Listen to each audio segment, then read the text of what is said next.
We've seen the pollen grains land on their target. On the left is a gymnosperm example, one of those pollination droplets. They don't have any special surface to land on, but they do exude this little sphere of liquid. So this is a shiny, sugary liquid that pollen grains can stick to. If they're floating on the air, they can kind of land on there. And they're actually sort of drawn back into the plant for fertilization. That's in our conifers locally. And then over here, this is a close-up image of the stigma of a flowering plant. So the yellow bits in here, the golden color, is the stigma surface. This is pretty common for it to have these papillations, so like cellular outgrowths there to increase the surface area. Sometimes these are sticky on their own. They exude their own liquid to help with the stickiness of the pollen. Sometimes there's a little bit of pollen with stigma interaction that gets the stickiness going. This kind of blue-gray color here, these are pollen grains, and I'm going to guess these are the pollen grains that match the species of the stigma. And they've landed kind of haphazardly, but there's lots of chemical signals that will cause them to start germinating. We're talking about germinating the pollen grain itself, which means to let out the gametophyte here. You can see a couple that are emerging, and they're going to be drawn to actually grow inside of the tissues of the stigma, down through the style and toward the ovules in the ovary of the female component of the flower. So as I mentioned, as we saw, pollen grains do germinate. You can cause this to happen artificially if you put them in basically like a sugar solution. They just get their chemical signal. Pollen that doesn't land where it's supposed to go is pretty much useless to the plant. So it's hold up against drying out, but it's generally kind of short-lived and waiting to land on the right kind of place where it gets this chemical signal that says you are in a good place to germinate. So they germinate and they grow these pollen tubes out, and as I mentioned, they go through the female tissue and for quite some distance in some species. So we're talking actually going over 10 centimeters in a lot of cases, as long as the distance is from the receiving location on the stigma to the ovules themselves. And I really like this image on the right. I don't know how well it's going to come across on the video, but this, all the brightly staining parts, these are the pollen tubes, basically. So they're pollen grains. They're kind of faint, little circular shapes located around the stigma. And then this colorful stuff, this takes advantage of some autofluorescence. So under the right kinds of light, these will actually glow in the laboratory. And you see there's a big density of these pollen tubes starting up at the stigma, and then they kind of work through a common path, again, following the chemical signals to their targets. And their targets are these faint circles in here. These are ovules. And really neat, I think, in this image, you can see that the pollen tubes have kind of individually chosen their own ovules. So every ovule looks like it's getting a visitor. And that's all it takes. So every ovule has only one egg cell. That's all it needs is one pollen tube to make it there, containing sperm nuclei. And it looks like pretty successful here. We have lots of pollen grains, and that increases the chances that every one of these ovules is going to get fertilized. This is a nice image that was available on Twitter, so I just went ahead and pasted the whole presentation here. Just a collection of videos showing these pollen tubes making making successful contact with their target. So we're seeing the ovule here, and then as the pollen tubes, you can see them growing toward it. There's even like a little cellular explosion where they release their cargo, and their cargo are these nuclei, as we'll see. So the sperm nuclei leave the pollen tube and head over to fertilize the egg cell and other parts here. As this pollen tube is growing, does an interesting thing where it has to grow a long distance, as we saw. And if you're think of it sort of like inflating a balloon. If you were inflating a balloon that was 60 feet long, it'd be a lot of work to blow in one end and inflate that 60 feet of balloon.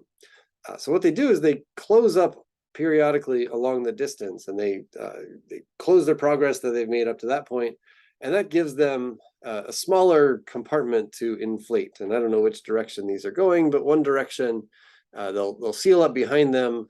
This image kind of shows it as well, where the remaining part that's growing is smaller, so it can devote its energy here and just leave behind the parts, previous parts that were already made in the pollen tube.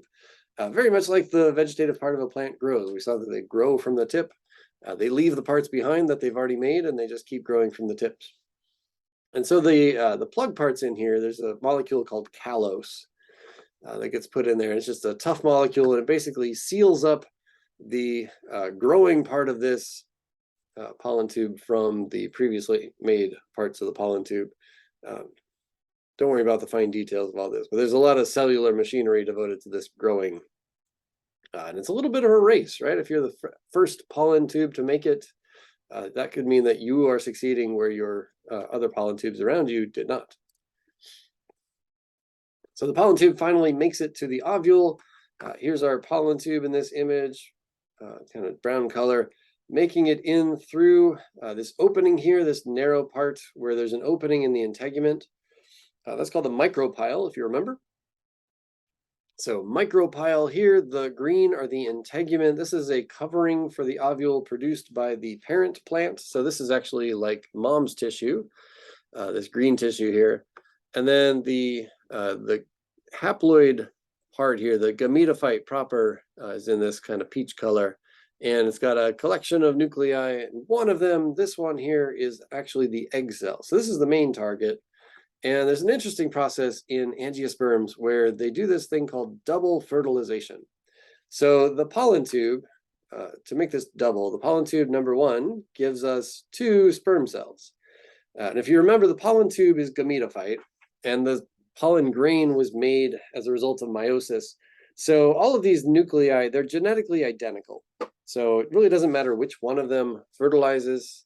They're the result of mitosis, and these are all the same. One of them is going to make it to fertilize the egg cell, and that's your standard fertilization. So a sperm cell or a sperm nucleus fusing with an egg cell and an egg nucleus gets you a diploid result, and this is really where the action is. This is going to grow up and become the next generation of plants. So this is the start of the sporophyte phase. The first diploid cell is called a zygote, the resulting of fertilization.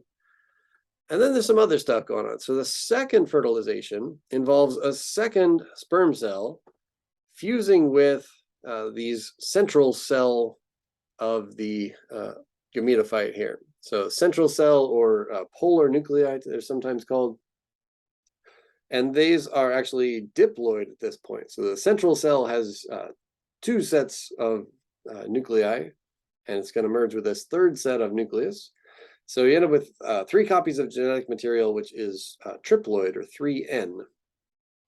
And that's this, in a lot of seeds, is going to go on to become some food for the developing embryo. So a seed, as we'll see on the next slide, is going to be an embryo, food for the embryo, and then a protective coating around the embryo, just like we've got here. So showing you the image we just had, I took some of the labels down, and showing the fates of these different parts of the ovule. As I mentioned, fertilized egg becomes the embryo. So this here is basically the plant that will be. This is a corn, maize kernel. Embryo is going to become the plant. All through this zone, this is endosperm. This is that food, the triploid food that becomes, results from the second fertilization.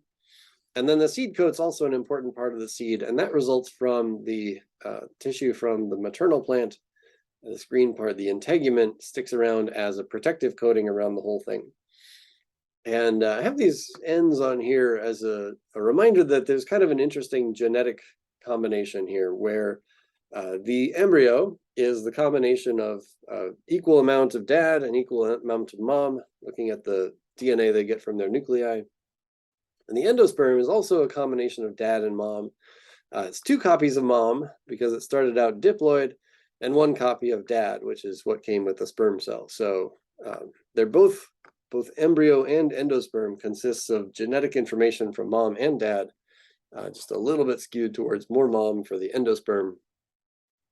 And as we'll see, this is sometimes food for the developing embryo.